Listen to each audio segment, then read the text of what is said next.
evening, everyone. My mic's off. Good evening, everyone. It is Thursday, May 28th, 2026. It is now 5:30 p.m., and I will call the Salem Area Mass Transit District Board of Directors meeting to order. Will the clerk of the board please note attendance of a quorum? And we'll move on to our safety moment. General Manager. Thank you.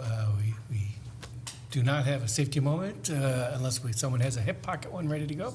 Just do it from there. Yeah, thank you. I will be handling our safety moment, so thank you.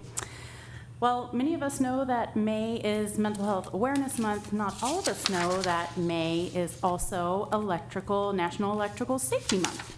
And while we usually think of sparks and wires when we think of electrical safety, it's also a big part of how we keep our transit system running smoothly, especially as we continue expanding our electric bus fleet.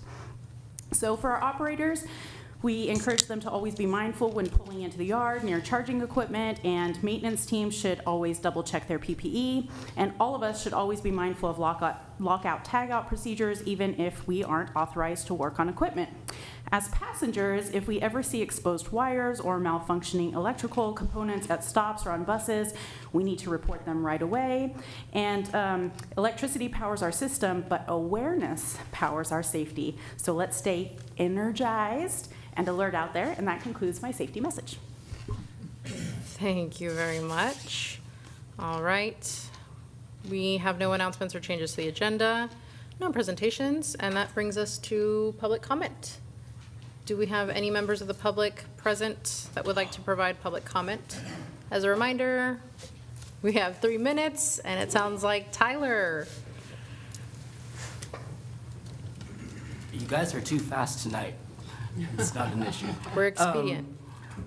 I had a informal meeting, but I met someone today at the college, Temecula, who hopefully in the long run might be useful to help educate their students and whatever, or get information, ideas, suggestions from people at the college. So I'm looking forward to that. It's a huge step forward.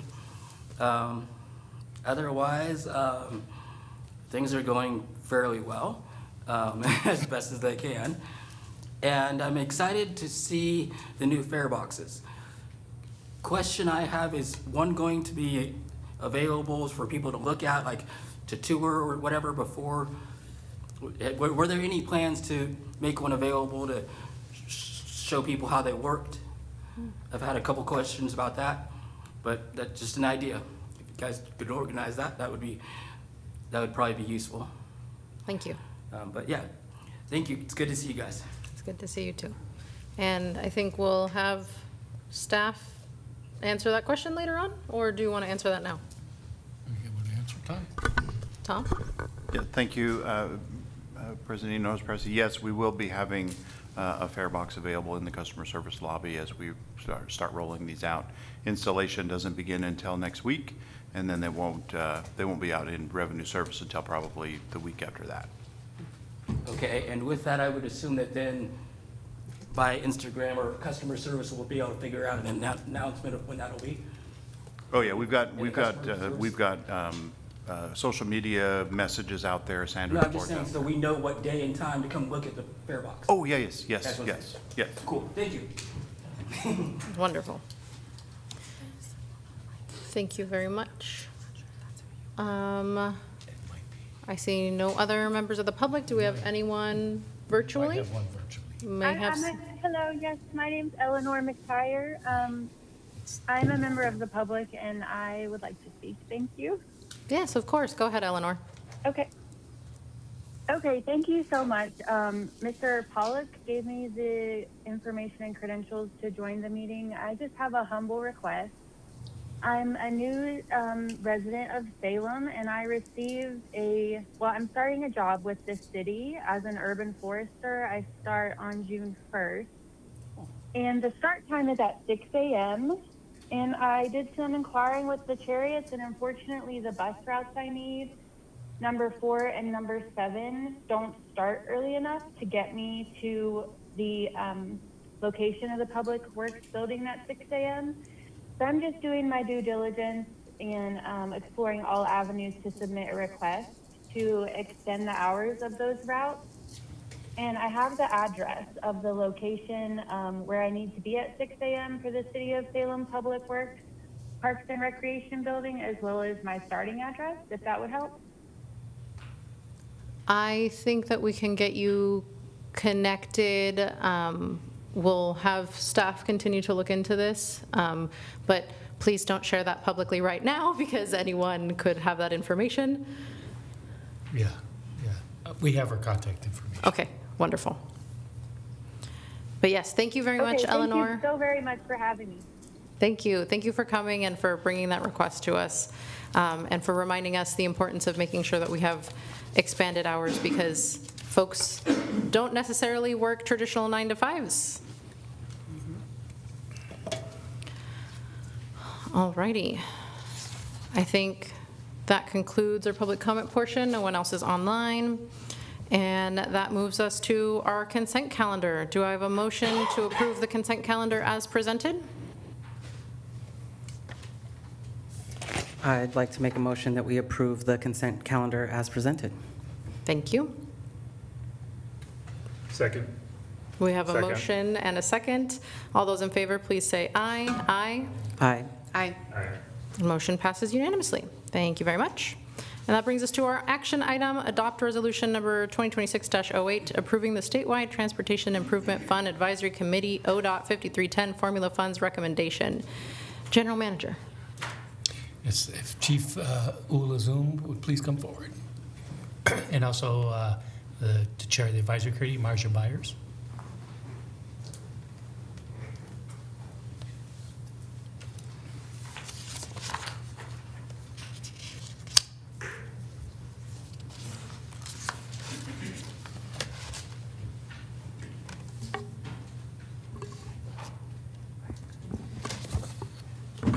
All right, good evening, President and Host President of the Board of Directors. Marja Byers is not feeling well, so I'm filling in for her.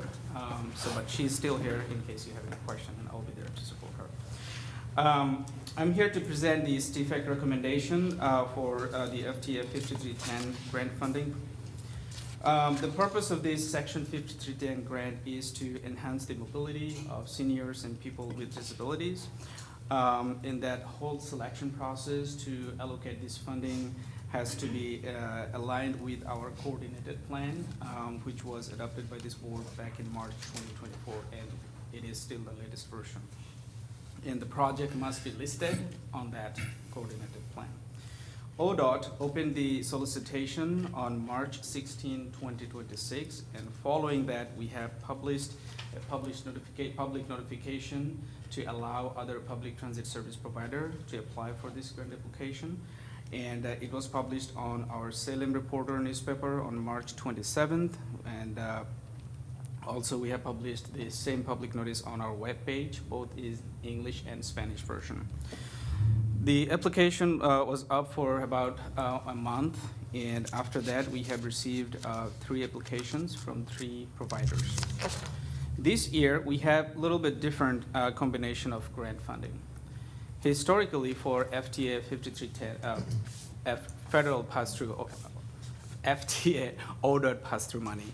So let's put it, 5310 money historically has been the STBG funding, only one source, Surface Transportation Block Grant Fund. But since the reduction of that STBG funding federally, this year ODOT was able to find some additional funding source to maintain the existing level of service. So they were able to tap into some rural apportionment funding. So the funding local match requirement for those two are a little different. For the STBG portion, the local match requirement is 10.27%, and the rural apportionment requires 20% local match.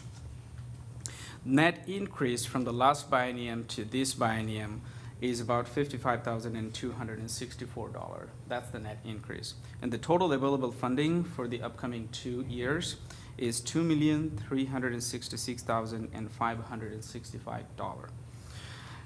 And projects eligible includes vehicle purchase, purchase services, preventive maintenance, call center service, trouble training, etc. STFEC met on May 7th, and all the PTSB's representative, they presented their corresponding application and present projects. And following that, STFAC had a good conversation to evaluate all the projects and relative importance of each one of those projects. Following that, some key highlights before I go to the STFAC recommendation. Overall funding, as I mentioned, increased only 55,000, but some of the application from some PTSPs have seen significant increase. Namely, City of Woodburn's application was 25.7% higher than the last time what they asked for and STFAC recommended for. And Monmouth and Independence requested amount is 251.6% higher than the previously allocated amount. Although we all want all those projects to be funded, but the funding available is very limited. So following the guidance of the coordinated plan, STFAC made the recommendation to maintain the existing level of service is a high priority. And since we have two different funding pots, STFAC made the recommendation to allocate the STBG grant fund to Salem Area Mass Transit District. And then the rural portion of the fund is distributed between the City of Woodburn and MI Trolley. And finally, STFAC made recommendation of allocating $257,287 for City of Woodburn, which is still an increase from the last time. And for Monmouth, it is $88,874,000, which is an increase from $77,000 or $78,000 from the last year. So everybody received a slightly higher amount than the last time. Basically, a proportional distribution of the additional funding in this biennium was distributed among those three PTSBs. If awarded, these projects will be included in FY28 and FY29 district budget. So STFAC recommends that board adopt resolution number 2026-08 approving the list of projects and funding amounts of 2027-2029 federal 5310 grant funded projects and direct general manager to submit the qualified entity funding recommendation to ODOT in accordance with the STFAC recommendation by June 5, 2026. That concludes my presentation. Thank you very much. Do we have questions from the board? Yes, Director Davidson? Thank you to you both, and thank you for the work on STFAC. I think I have just one initial clarifying question, which is, so Surface Transportation Block Grant, those are federal dollars, and they come with federal strings. Is the rural fund federal or state dollars? I'm not 100% sure, but it looks like this probably federal money. But That's what I check. guessed. It looks like 80-20% typically that matches with the federal Okay. federal requirements, but I'll double check. In which case, I have a quick follow-up, if that's all right. Go ahead. Why is it that STFAC chose to recommend splitting it entirely by fund? I ask that because Cherriots, all of our different services, actually ends up with more than what we requested as a result. And I understand it's a cleaner break, but could you help me understand if that cleaner break lends greater efficiency somehow? Yeah, absolutely. So it actually happened by accident. So it's not necessarily funding was split based on the funding source, but the PTSBs and the STFAC, they believe that at first it went through the regular process and how much money they will get. That is the exercise number one. And after that, it looked like everybody come to a consensus that instead of tracking two different funding sources for same program, if you have one program, but you have to track two different funding sources, that can be a tracking nightmare. So it's a preference from all PTSBs. They would like to stay in one pot. And then STFAC made the recommendation. It's actually the other way around. First, they come to a consensus on the funding amount. The second is, okay, we'd prefer to stick to one rather than tracking two different funding sources. So just to be clear, so the City of Woodburn and then the City of Monmouth on behalf of Monmouth Independence Trolley indicated we don't want to track two funds. General consensus from all Okay, PTSBs. okay, so It's difficult to great. track, especially we have one invoice, Yeah, same service, and how many people actually, it's really difficult. It doubles the becomes- work for becomes a marginal nightmare. benefit. Yep. okay. Okay. Director Navarro? Thank you, President Hinojosa Presi. I just want to say thank you, Marcia, for your leadership on STIF Act. I mean, you are amazing. You really help keep the meeting going, even though we're having some really interesting conversations. I think that there's an opportunity to kind of, for the committee, I'm hoping that in the future we can look at like some sort of retreat to just kind of really collaborate and understand that we're all working together on the STIF Act because these funds are regional, and we're all trying to support our regional communities to be able to be as effective as possible. I really appreciated you as well. Shofi, sorry, that's how I refer to you. Because we're so close, but just kind of like helping corral us and understand, like these are very different pots of funding sources, and they have different requirements and recommendations, and so in the moment when we're making these decisions, it seems really difficult, but really like. This was the consensus that we came to, and in the end, that's exactly how we landed on this division of the additional funds that were allocated. Was we came to a consensus, and everybody agreed that this was the best path moving forward. But in the future, it'd be great to see how we can collaborate to just be a little bit more efficient with that time. Thank you for the recommendation. Other questions? No. I was just wondering if we received applications from other entities outside of Woodburn and the Monmouth Independence Trolley? No? Okay. We have not, but it's open. Anybody can submit application with proper documentation. Okay. And with the Monmouth Independence Trolley ask, I mean, I'm sure this is kind of getting into the weeds, and for the folks that were participating in the STIF Act, what led to over a 200% increase in the ask? I can do an answer. Yeah, go ahead. Okay, so it's their the level of service that they have, amount of money that requires to operate that level of service, and certainly they don't have that money available right now, so they're trying to get every possible money from every possible funding source. Their operating costs way outweigh than the available funding that they have. So it's 15-minute service, such a wide window throughout the day, and that costs a lot of money, but they only have limited amount of money at this point, so they're increasing us significantly to cover their ongoing expenses. So just remind me, is this like an increase just because costs generally have increased, or did they have like another revenue source that was supplementing the, like, and supporting this? Yeah, lack of revenue source, so, I mean, Okay. they need to find some other funding. They had source. one-time state funding to pilot it, and then that's That run money is out. gone. And the state money is gone? Yep, Okay. so, Okay. All right.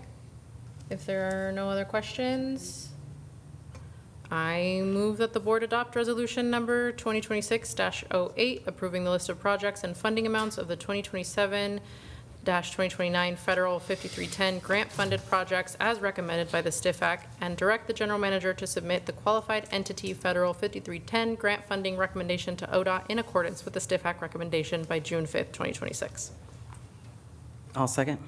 All right, we have a motion, a second. Any discussion on the motion? Yes, Director Davidson.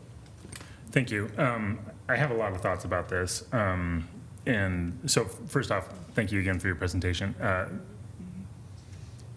Chief Planning and Development Officer Ulazum, one thing that you said really stuck out to me, which was that this is a maintain service. I would humbly suggest that this is actually a planned obsolescence. And this is no fault of anybody who serves on STIF Act, certainly not Cherriots staff, but this is the state of transit funding where the amount of money being awarded to these entities, the delta between from one solicitation to the other is less than the rate of inflation. And so this is planned obsolescence. We will not be able to provide the level of service that these communities are clamoring for. In one case, one community is clamoring for 251.6% increase from the previous biennium. If I'm doing my math right, one of the providers last time didn't even apply this time. And so the need is so great, yet there is not stable revenue to meet the existing needs. That is certainly true within our service territory, but I think that is particularly true for municipal transit operators, where there is not a ready-made revenue source for these municipal transit operators unless they join a transit district or they identify a stable revenue like a utility fee that Corvallis does. And so this is a difficult problem, and I just wanted to identify some of those things because this comes with costs. Eleanor's testimony just moments ago, like, we miss her office by 8 minutes if she was to be able to be here at the Downtown Transit Center. And yeah, very frustrating. So thank you. Thank you very much, Director Davidson. Well, I know that you both already got a lot of kudos from our board members, but again, thank you for leading us in a very difficult decision as well. All those in favor, please say aye. Aye. Aye. Motion passes unanimously. Oh, we had Director Duncan join us virtually. Thank you. Motion passes unanimously. Thank you. Okay, this moves us to our informational reports, starting off with fiscal year 26 quarter 3 financial report. General Manager Pollock. Yes, please, I'd ask our Budget and Grants Manager Green to please come forward and present the report.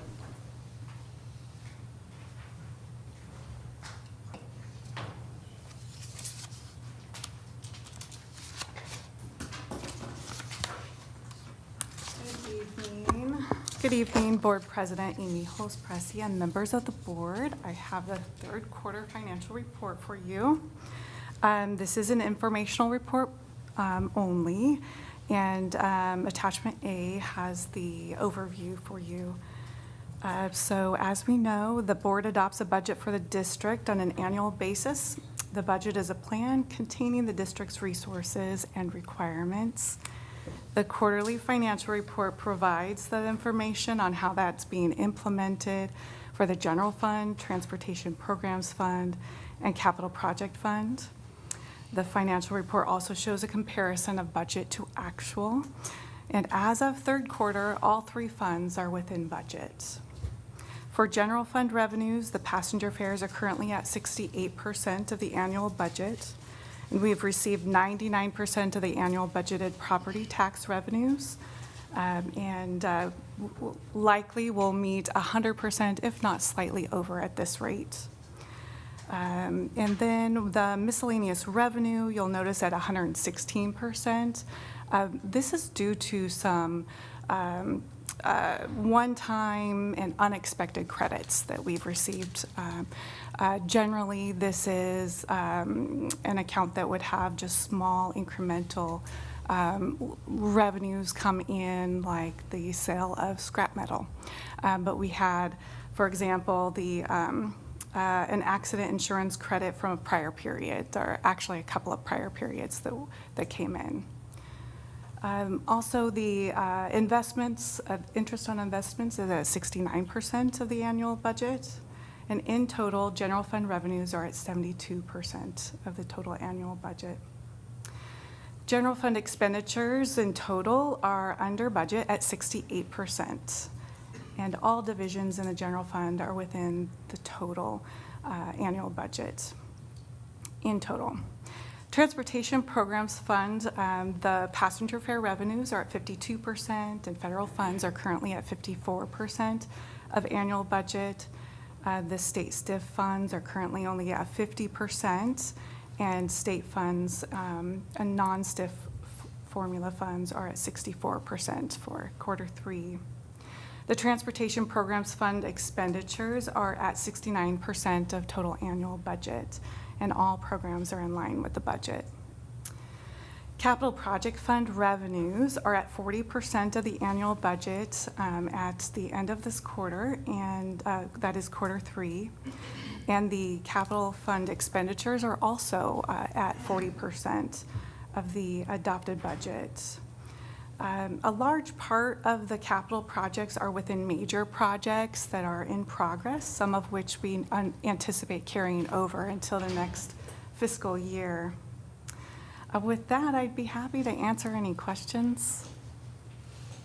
Thank you very much. Do we have any questions from the board? No? Amazing. Well, thank you so much for all your hard work. Thank you. We really appreciate you.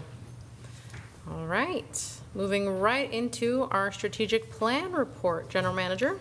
I'll ask Strategic Initiatives Administrator Kidd to please come forward.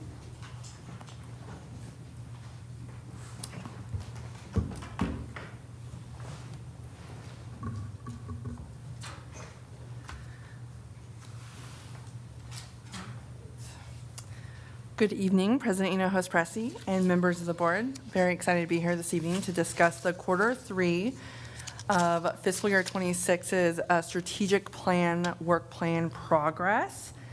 So we're going to go ahead and get started. And just as a reminder, I always like to start with the guiding principles, the vision, mission, values. These are our aspirations, how we show up each day, and what guides our work. So what I'm going to be discussing today is from the work plan for fiscal year 26. We also have the overarching strategic plan document, which goes further into our guiding principles and our success outcomes. And tonight we're going to be talking a lot more specifically about the goals and strategies in the work plan. I was able to share last time the updates on the community value, customer satisfaction, and employee engagement survey results. Just as a reminder that the community value goal was to maintain or exceed 84, and we got 76, so slight decrease. For customer satisfaction was to maintain or exceed a net promoter score for fixed route of 52 and lift no less than 51, and we received 65 for fixed route and 65 for lift, so that is an increase. And then culture of ownership, we wanted to increase our employee engagement score over the previous year by 5 percentage points. And we increased by 7. And then financial sustainability, we are implementing policies and strategies that support long-term financial sustainability, and that's an ongoing effort throughout the year. So the organizational goals are listed below. They're all within those success outcomes of community value, customer satisfaction, culture of ownership, and financial sustainability. And tonight, we have the pleasure of listening to 2 highlights of goals from Chief Dietz and Manager Keen. We're going to start with Chief Dietz first. These goals tonight are divisional goals. So we have the organizational goals, and then tonight we're actually taking a deeper dive into the divisional level goals, and those are housed within each division. So Chief Dietz, if you could please update us on progress over the last quarter on the training program, we would be so very much appreciated. Certainly, thank you, members of the board. So this initiative is really about centralizing training, documenting, and standardizing training. It goes beyond just a standard operating procedures manual, but it's an actual training program. So we have the bones of that with our transit operators already, but now it'll be all-inclusive with our SOPs from the Avail system, the new fare boxes, de-escalation training, the full gamut of what our operators go through. But now it's also being spread across dispatch, road operations supervisors, and then something that has been lacking for quite some time in the maintenance department. So facilities and automotive maintenance will all have their own training program as well, with a centralized catalog of all of the training manuals and SOPs and work instructions. It's an ongoing process, especially in automotive maintenance, because every time we get a new propulsion system, there'll be a whole new set of SOPs and training documents. So by June 30th, the close of this fiscal year, we'll have all of those documents centralized, as well as published in a hardbound manual. I know that harkens back to the 1980s, but we will have hardbound training manuals scattered around our properties so that they're readily accessible. Thank you. An incredible amount of work has been done within that goal. So I just wanted to highlight that. Thank you so much, Tom. Okay, and so next we're going to hear from Manager Keene. We have a district goal of increasing district-wide cybersecurity oversight management, but there's a specific strategy within that he's here to discuss, which is mitigate eligible systems to cloud technologies. So if you would like to discuss a little bit. Yes, of course. Thank you so much for the opportunity to talk technology. I always relish it. So there are two major implementations that are going live, have just gone live and going live shortly this quarter. That is the FleetNet migration to Avail's Enterprise Transportation Management System. That will allow us to get rid of one of the larger on-premise implementations that we have. So it's very much not just a technology project. I often think the technology is the easy part. It's really all the work everybody else goes into in learning the new system. So very much want to say thank you to Tom's group with that as well. On top of that, as we heard earlier, the GenFare system is also getting replaced with new fare boxes, and that also afforded us the opportunity to get rid of one of the other on-prem servers we had that was specifically for the GenFare system. So we migrated that to their cloud implementation of that, and now we only need to have a little desktop for the probe interface in our vault box.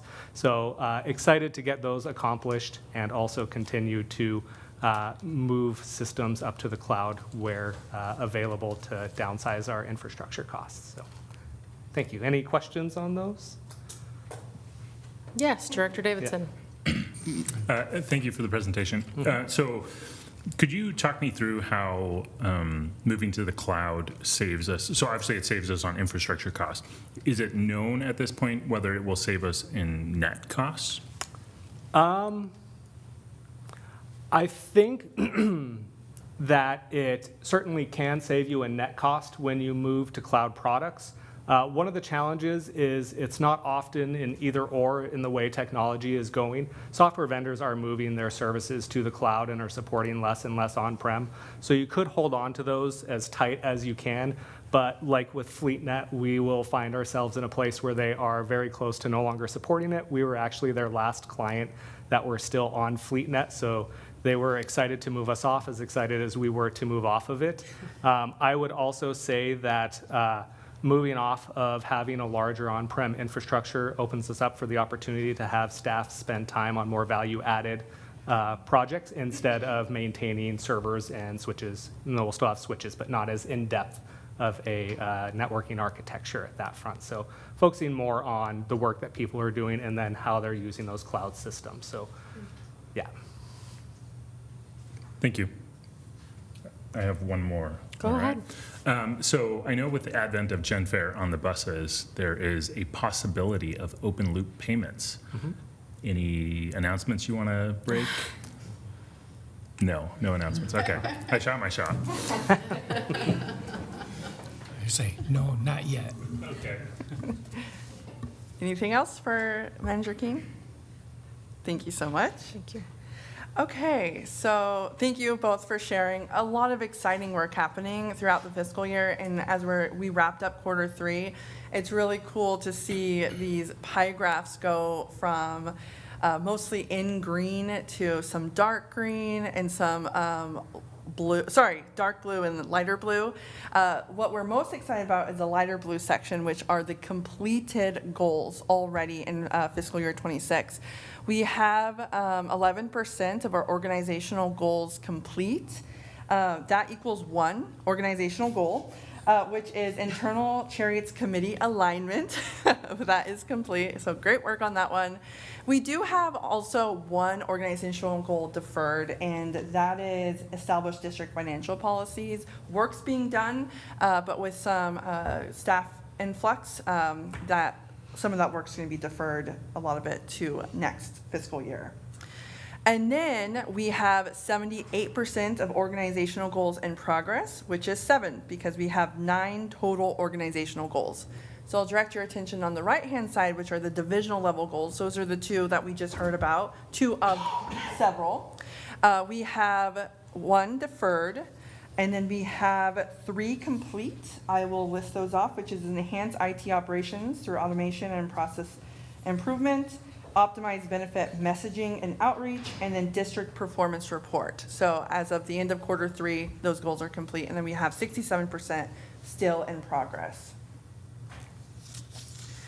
So let's talk about a few things before we wrap up, which is the strategic plan for fiscal year 27 is 95% complete. We have all those goals and strategies lined out. We're just putting it into finalizing the beautiful document, and that will be rolled out in June, so here next week. And then we have the employee engagement survey after action plan. It is actually, as at this point, being implemented. So when I developed this just a couple weeks ago, it was being developed, but now it is being implemented. And then finally, we are prepping for the next round of surveys. So in the fall, we'll have our community, our customer, and our employee survey, and work is already being done with the calendar and getting those booked. And a great team has been established to get those surveys underway. All right, I will love to take any questions if there are any. Wonderful. Any questions from the board?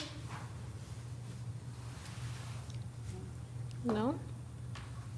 Okay, well, great work on all the progress. Thank you so much. Thank you so much. Okay, now we're moving right along into our quarter 3 performance report. General Manager? Thank you. I'll ask Chief Ulazun to please come back up and present the report.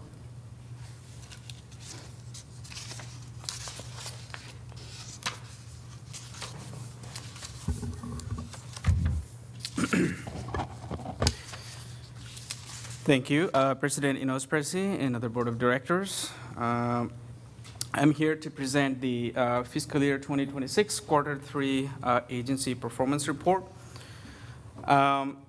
Couple of key highlights. We have the same level of service compared to the last year, the same time frame, but we have seen 3.6% ridership growth, which is, I would say, a big accomplishment with the same level of service. And our total boardings in this quarter was 898,000, and year-to-date is 2.7 million. Service completion is pretty close to what is scheduled, almost 100%, which is a big milestone. Sometimes we don't celebrate that, but it is a big deal. And on-time performance, aka service reliability, is continuously improving, and we have seen system-wide on-time performance improvement, both local and regional. And I'm going to talk about that later on. Some major capital projects, planning and others, including the comprehensive operations analysis, we have made some significant improvement on that. The consultant team and my team, we've been working on developing some service enhancements proposal where our system is functioning well and where we may need some improvements. We will come back to board work session in June to present our different service enhancement scenarios. That includes the fixed route enhancements, some adjustments to some routes. But long story in short, majority of those routes are doing well. We may need to make some minor tweaks in some fixed routes. Also, what we have seen from the data that some areas may be potentially will be better served with other than fixed route service. So we're exploring whether or not there is a case for microtransit services. And we brought another consultant. They are also working on at the same time to figure out if there's a case for microtransit study, microtransit service model in our area. So both of them are working diligently on that, but as of now, we have identified few areas that can be a really good candidate for microtransit. And another big milestone that right now we have the APC, automated passenger count data, available.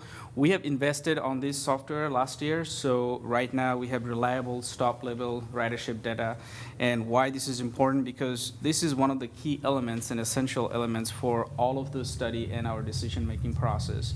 Now we have the ability to know like when actually we have ridership and how many ridership by time of day, by route. So that allows us to make some service change recommendation as part of the COA and others.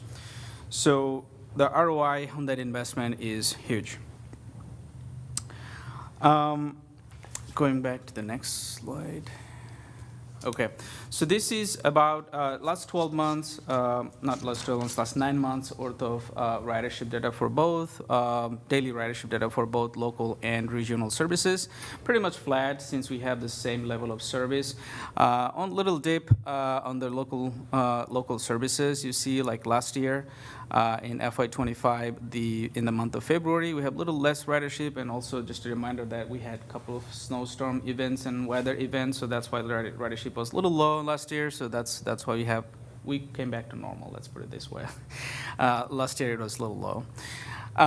Overall, our fixed route system is still the backbone of our whole service, and about 91% of all services and ridership is coming from the fixed route system. And general recommendation and findings that we have seen from both the COA and other study, majority of our services are in place where the demand is, but you may heard that we still need more services in the weekend. That is still the case, even in the weekday service as well. So it's the question about extended hours. We heard a public comment today as well. And also it's about like the frequency. So we may have some service in that particular area, but it's not serving the need where it should be when it comes to the frequency. So that's another aspect that we're exploring, how we can potentially reallocate some resources and to better serve the community. But I would like to highlight that there is a still unmet demand to meet both in weekends and weekdays, whether it's span of hours or increasing the frequency. There is still additional need for more money to meet the unmet transit needs within our area.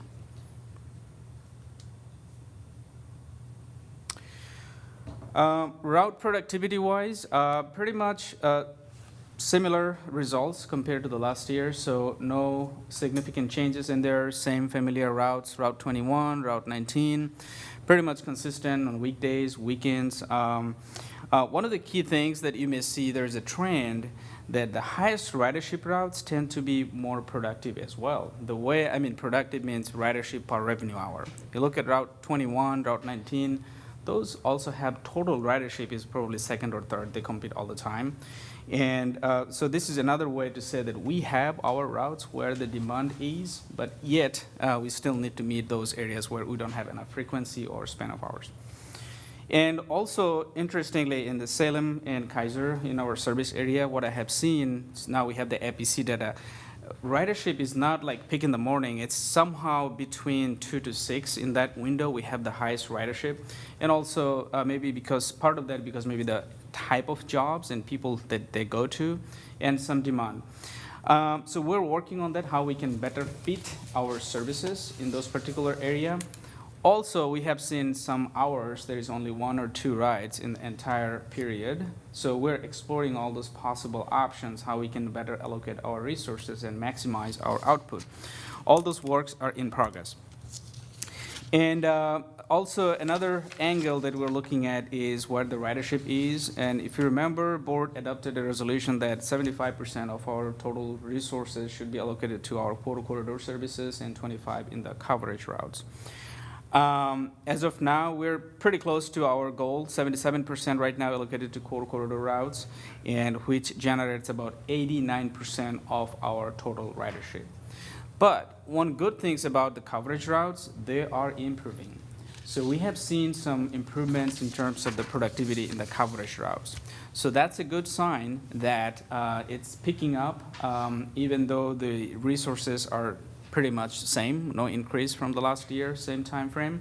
So that's a good story. And as part of the COA, we're also thinking to, both in the weekdays and weekends, realign and adjust few routes that we believe that there is a really good case. If we combine few routes, it would be a really good case. For example, we're exploring Route 22, how we can better improve it, Route 7, making better connection with Lancaster area. So we'll talk about this more detail next month, but work in progress. I also love to do this scorecard for you all. I look at the system-wide boarding per revenue hour. It's including everything. It's 11.5, but certainly our local fixed route has much over 15. If you look at the highest ridership gain, Route 21 has had the highest ridership gain in this quarter, and close to 10,000 more.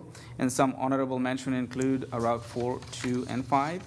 And on-time performance-wise, Route 26, it's in West Salem. It's on-time performance-wise, this is always in the top 95, top 1 or 2.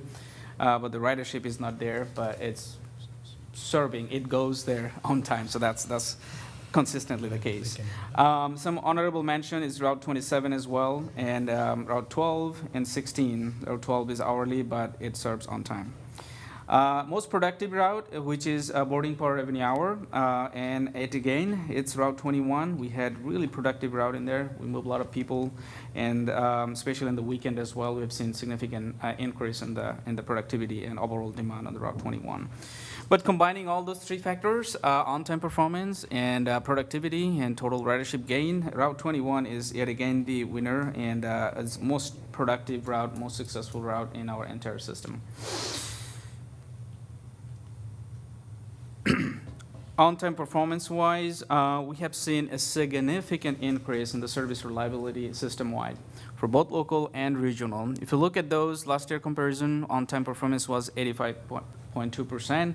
This year, it increased to 90.1% for the local service, 5% increase, which is, I mean, anytime we see on-time performance is 90 or above, you can say that's a gold standard for any transit agency, small, medium, large.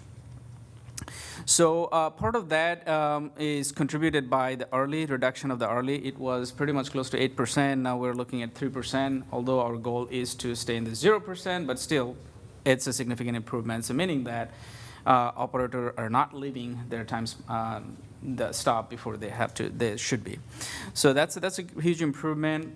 And the lateness is still in there, but I would like to show a couple of things. You know, we have a traffic signal priority system, which is live, and we have just crossed the first 6 months mark of post-deployment of the system. And one of the goal for that was to improve the on-time performance for Route 11. And just to put it in perspective, Route 11 has the most ridership and more than 500,000 ridership a year. So it's just kind of like a backbone of our system. But historically, for many years, we have been struggling with the service reliability-wise. So we brought this technology in place. We have seen steady increase. Last year, it was 78% on-time performance. And the year before, it was even mid-70s, so it's improving. Now it is 80.3%, so 2% growth from last year to this year. And it's not just because of the TSP, but also the schedule adjustments that planning team make adjustments they made throughout the year, so that also contributed to some of those improvements. And we're working on initial assessments of the TSP system, and we will have the report ready sometime in the next quarter to see where we are and what improvement and contribution it has made and overall project productivity-wise. So more to come in the next quarter.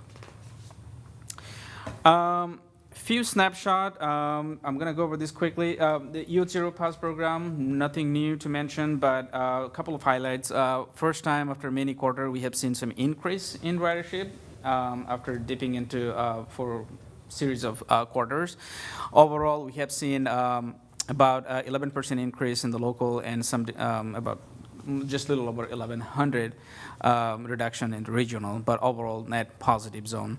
And it again, this Youth Zero program contributes 1/4 of our total ridership. So still, this is serving its purpose and it's contributing a lot to our ridership gain.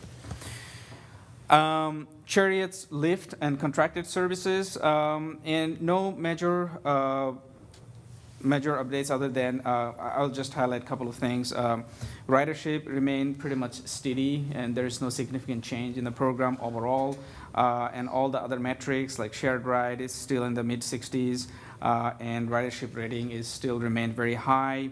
But I'd like to highlight one thing, which is the on-time performance. It has increased to 92%, and I checked with the contractor service manager, and last month it was 95%. So it's a significant improvement from the last time, but if you look at the rides per revenue hour, that's the productivity, it dropped slightly. So services like this, there's always a trade-off. So I mean, if you'd like to improve your on-time performance really high, then productivity will decline for this particular type of service.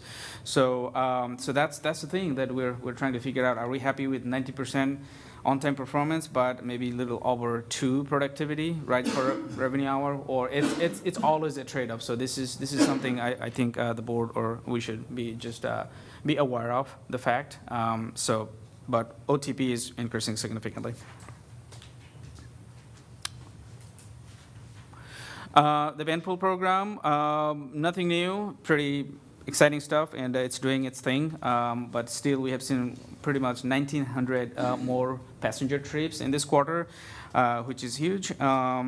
And I'd like to highlight another piece which is not in the slide. ODOT recently signed off on a contract for a statewide Benpool program.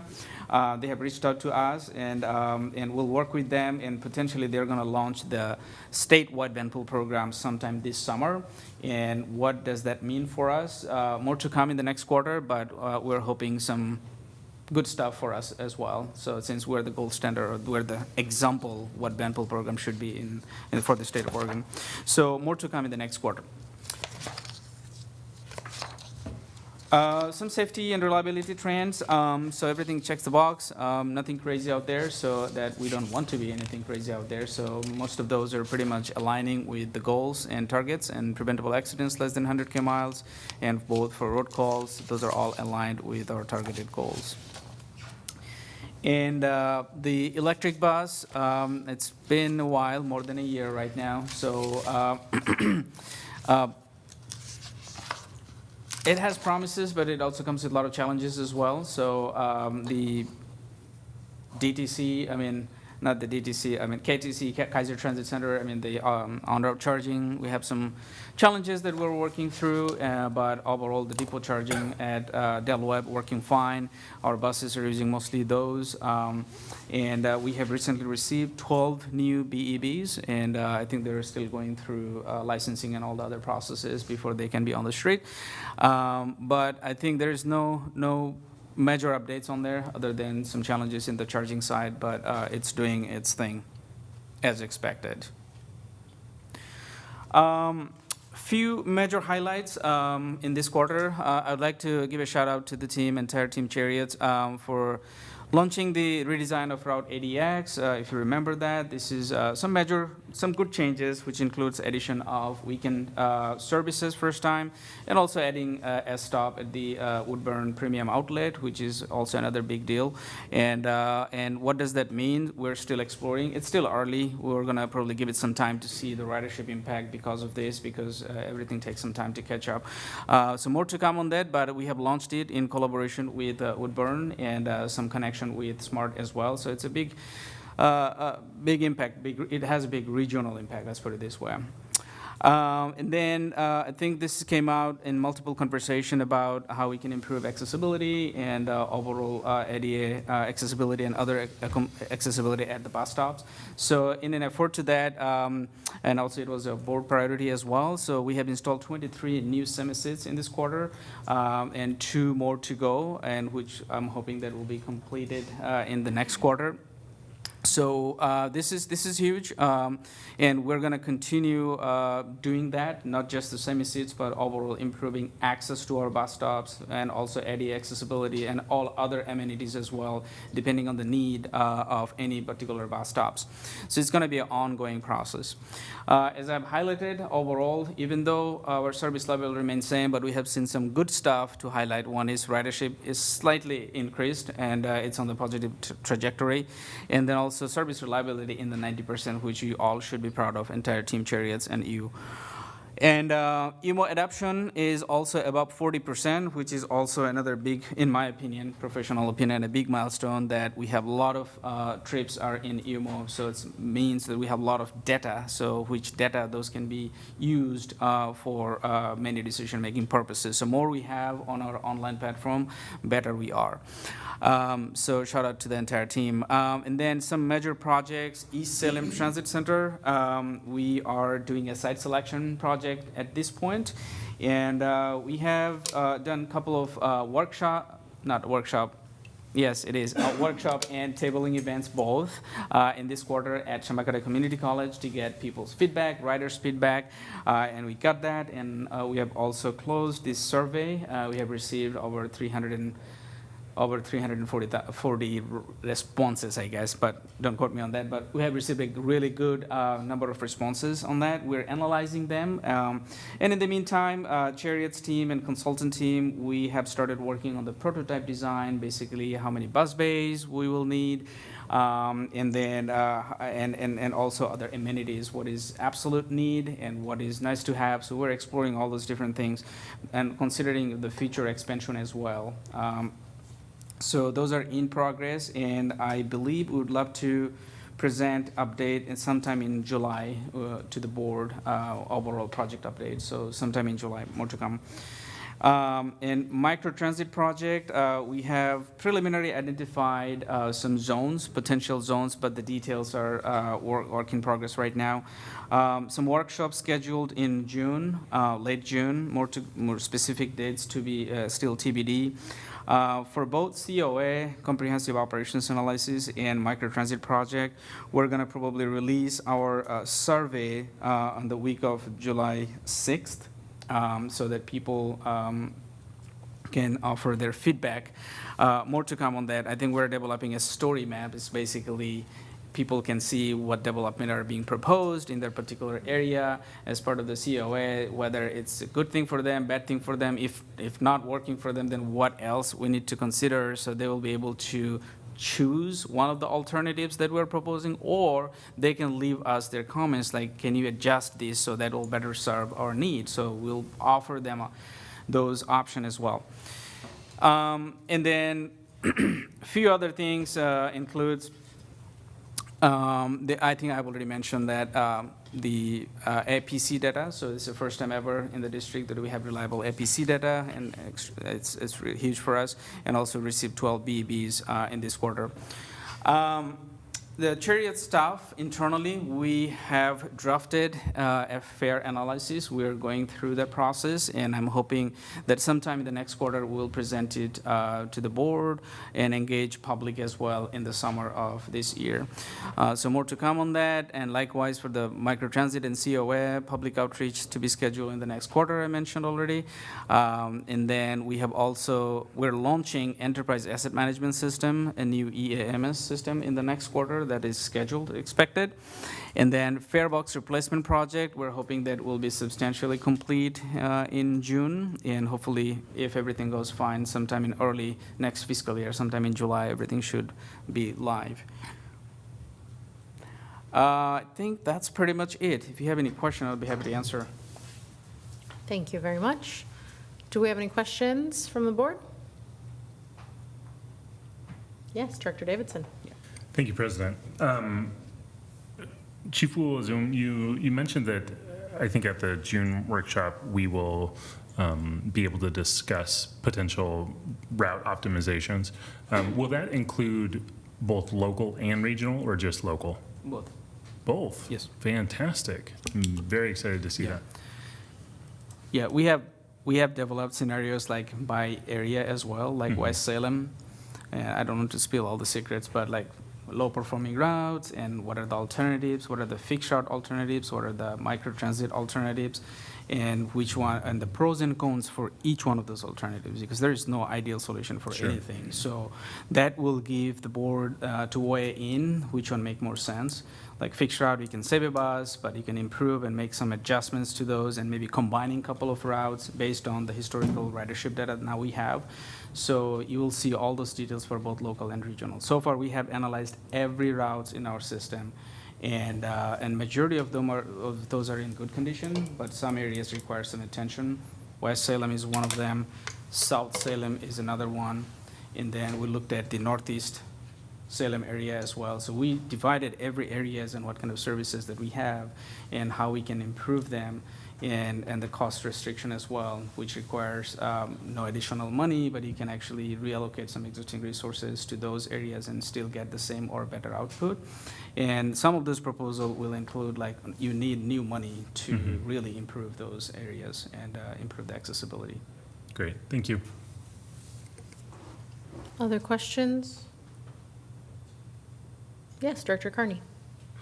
Thank you, President Hinojos Presi. And thank you, Chief Ulazum. This is always such a pleasure to get these reports. Can you remind us how big the window for on-time performance is? Within 5 minutes. So 5 minutes before to 5 minutes after is all, or just a smaller window, a 5-minute window? As long as buses are within the 5 minutes window, which is still on time. Okay. And then the battery electric bus fuel economy, Altoona is what? It's a federal standardized process in, I think, New Jersey, somewhere in New Jersey? Pennsylvania. Yeah, Pennsylvania. Yeah, so it's a federal process to standardize those things, what should be the efficiency, and they test it in different kind of weather and environments, so extremely hot, extremely cold. So they come up with, and test it in all different environments, they come up with like, hey, this should be the ideal for this battery capacity. Like for our battery capacity is 444 kilowatt hour, and for this kind of particular battery type, they tested in like Arizona, like in Alaska and Minnesota and all those things, and they give you where we should see our range and efficiency for those. And then our numbers are better than that. That means we're performing better. So, and there are many factors that contributes to that, and I think I explained it earlier. So it's how you operate, and also the route itself, whether there's a lot of slope, and how many stops you have, and the speed, how much speed you're driving. So there are various factors contribute to those things. And part of that is regen, whether or not our operators are using the regenerative brake. That contributing for us about 30%, I think slightly higher than 30% of the battery is going back to the battery because they're using the regen. So it's a standard that FTA sets for the entire country. But if you can beat that, that means you are doing good in all those different areas. Yeah, I was impressed. Thank you very much for the explanation. I've got more. Did you want to add more to anything that? to that?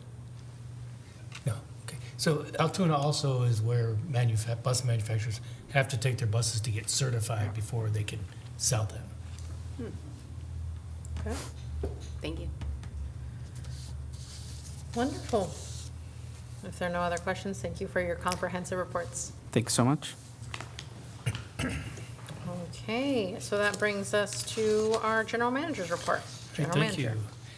So earlier this afternoon, ODOT released their 23 to 25 biennium statewide transportation improvement fund report, reporting on the various outcomes of the STIF funding. It's a report that they're required to submit to the legislature each year. So we just got it. I will send it out to you tomorrow. It's about 11 pages long. I haven't fully read it, but it talks about the impacts that the STIF revenue has had. For instance, some of the impacts this biennium: significant transit service increases in eastern Oregon and along the coast, improved transit access for older adults and people with disabilities, reduced fares for youth, and investments in EV and hybrid buses. So I'll send it along to you for your review. So May has been a busy month at Cherriots. On May 12th, we held our annual benefits fair right here in this room, where our benefit vendors came and set up information booths, and our employees had a chance to come meet with our vendors, ask questions specific to themselves. Also, we helped them with their annual open enrollment process. This is important, especially because we are switching healthcare providers, insurance providers, so it gives employees a chance to talk directly to representatives to ask the questions that they have that really should be answered by them. We had, I believe, over 100 employees and some family members attend the benefits fair. Also, last week, we had our annual Employee Appreciation Day out at Del Webb, where a good time was had by all, good food, some good music. We handed out our service, safety, and safe driving awards. And then yesterday, we had our hiring event at Del Webb, and we had, I believe, over 100 people come check out our electric buses, fill out applications, ask questions directly of operators and staff. So it was a good turnout. So lots happening at Cherriots. In addition to that, Director Navarro represented us at the Kaiser Fest Sponsor Appreciation Lunch, and received our sponsorship poster, which is over there on the table. So on your way out, you can check it out. And I think that concludes my report. Thank you very much. If Director Duncan is online, I will give her a moment to provide any report. Good evening. In a very rare occasion, I don't have anything to report tonight. Thank you very much. Thank you. Director Holmstrom. Thank you. I don't have a report this month. Thank you. Director Carney. Thank you, President Hinojos Presi. Oh, I have a report. We're on a roll. The last time on the Scats of Our Lives. As a matter of fact, yes, I did attend the Salem-Kaiser Area Transportation Study Policy Committee meeting just earlier this week on Tuesday. And at that meeting, there was on our agenda the public hearing and recommended adoption of the SCATS Federal Fiscal Year 2027-2032 Transportation Improvement Program and associated air quality conformity determination. Before we got to the motion, which was proposed together, but then I asked the chair to please separate the two as they were separate motions. I did clarify with staff to SCATS that this transportation improvement program included selection criteria that we had the opportunity to inform based on, I think it was like 283 community member surveys that were returned to SCAT staff through a community engagement effort that led the Technical Advisory Committee and SCAT staff to propose additional safety weighting specific to vulnerable users of our system, pedestrians and others who are using active transportation modes. Additional weighting for greenhouse gas emissions reduction. And that the policy committee had declined to make any changes to the selection criteria based on that community feedback. And staff confirmed that that was the case. And then I further asked staff to confirm that the policy committee then looked at the evaluation that was performed by our technical advisory committee and saw how the projects were ranked based on the selection criteria that we did not update, but the existing selection criteria, and chose largely to dismiss the ranking system and choose projects that were aligned with the interests of group members present at the time that those decisions were made. And staff also confirmed that. And then I asked what would happen if I abstained from voting. And staff informed me that because the cooperative agreement requires a unanimous vote of all members present, that if someone wished to abstain, the example they should follow is Sam Brentano's. And when Sam felt that he could not agree to the transportation improvement program because it included language about greenhouse gas emissions reduction and climate change, he left the room so that they could vote. So when it came time to vote on the transportation improvement program, I let the group know that while I found it disappointing that I should need to leave a meeting where we are based on representing our community members, and that I found it to be sort of flying in the face of standing up for what I understood to be representative government, that I would depart the meeting for the next 2 minutes and rejoin for the balance of the conversation. And I did, and the Transportation Improvement Program for 2027-2032 passed the group.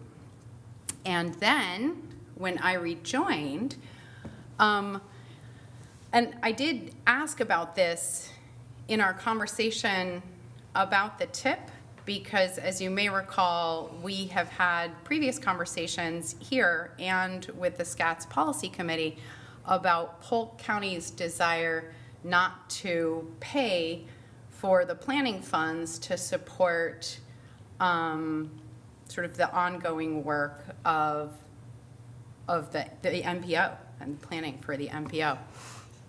And that item was taken up later in the agenda, and it was interesting.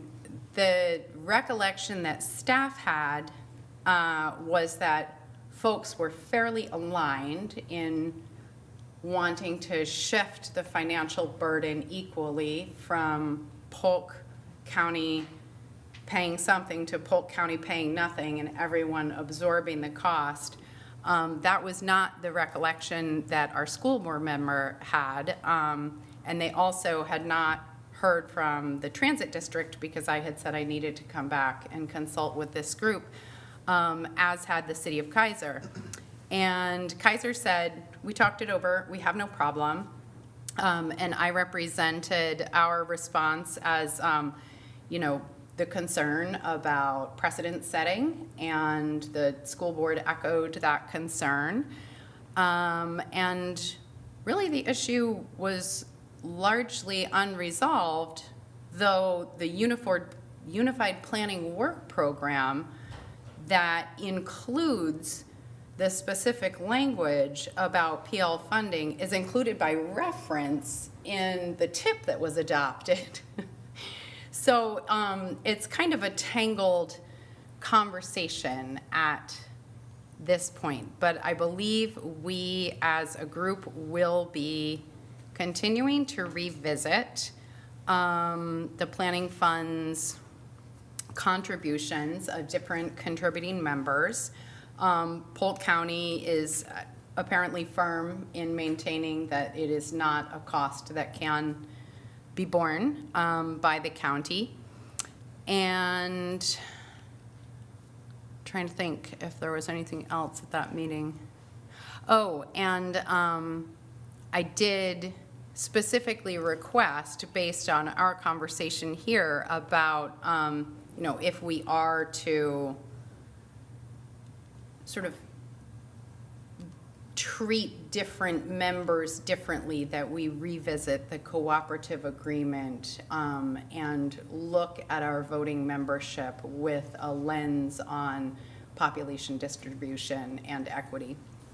And I brought that up a few times and asked that we see it on an agenda sometime soon. And SCAT staff, you know, kind of said, well, geez, the last time we did this, we had talked about getting a facilitator, and then we didn't, and then the conversation didn't go as far as we had hoped. So that concluded that meeting.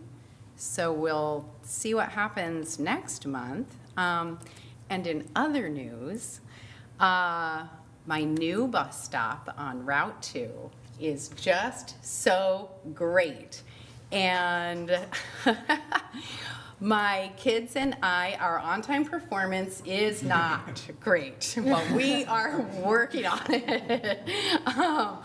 We have a weak link, and we're focused on improving that link so that we can all get to the bus stop and ride down the street to Grant Community School, where they can all get off and I can walk them in the door.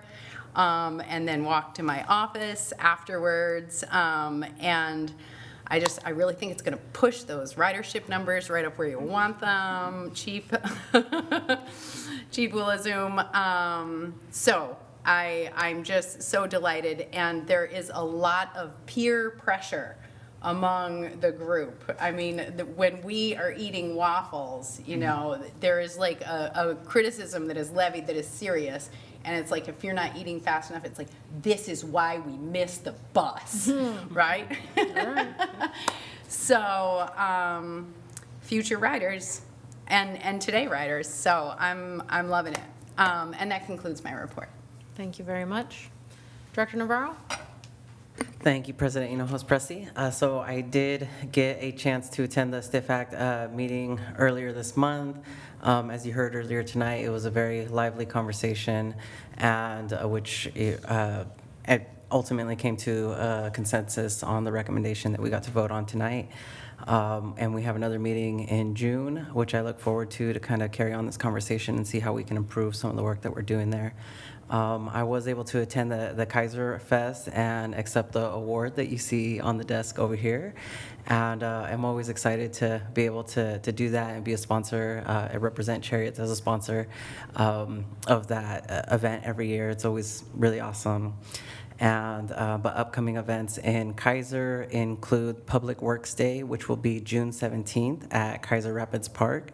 And that's where you get to kind of explore some of the different things that the Public Works Department does in Kaiser. I always take my kids every year, and we get to look at the machines, the heavy machinery that they use around town that they get to play on. So that's exciting. And lastly, May is Mental Health Awareness Month, and I know that we've kind of been all cooped up inside because of the weather here in Oregon, so I encourage folks to get outside. And with that, please wear sunscreen. I got really burnt the other day at Turner Lake. So I just want to encourage folks to do that.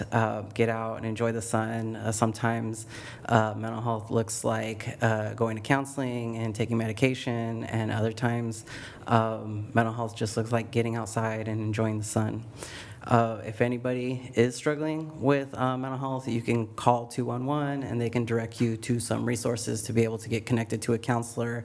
If you are somebody who is in crisis, you can call 988, which is the Suicide and Crisis Lifeline. But you can also call the Marion County Behavioral Health Crisis Center that's open 24/7 at 503-585-4949. And with that, that concludes my report. Thank you very much. Director Davidson? Thank you, President.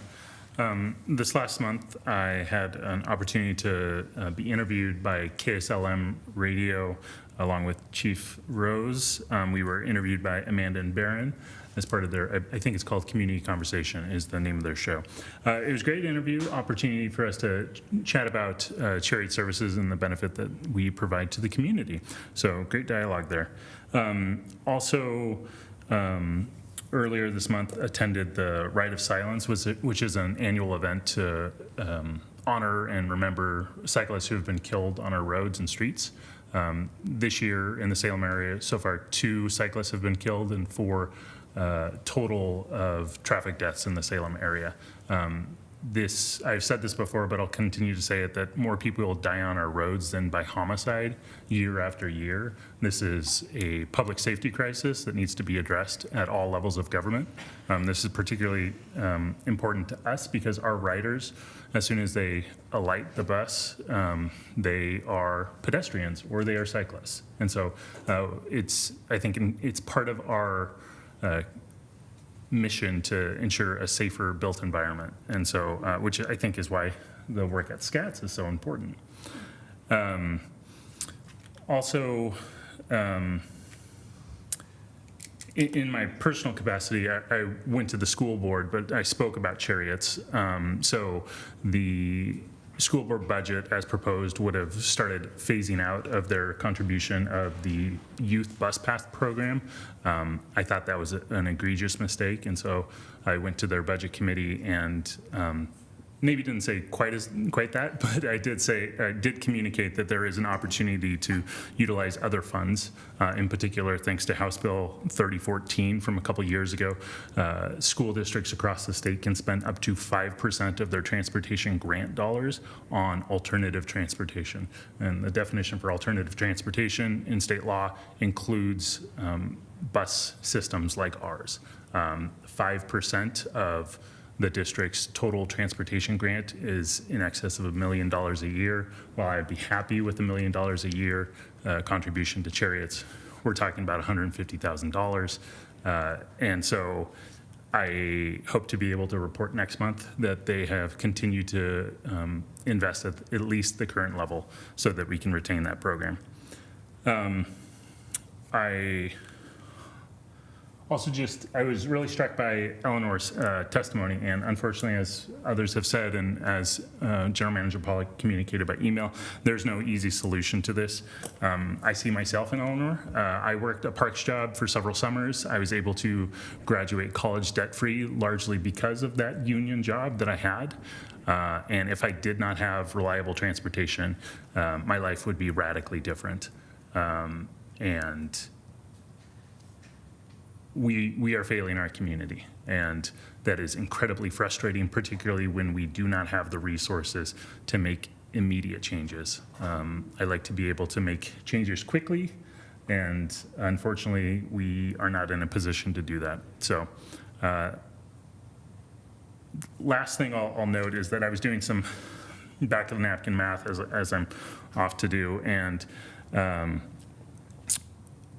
making some assumptions, but I think our diesel buses, and I'd love to be fact-checked maybe next month, I think it costs us $1.25 per mile to move our diesel buses, and I'm pretty sure it costs us 25 cents a mile.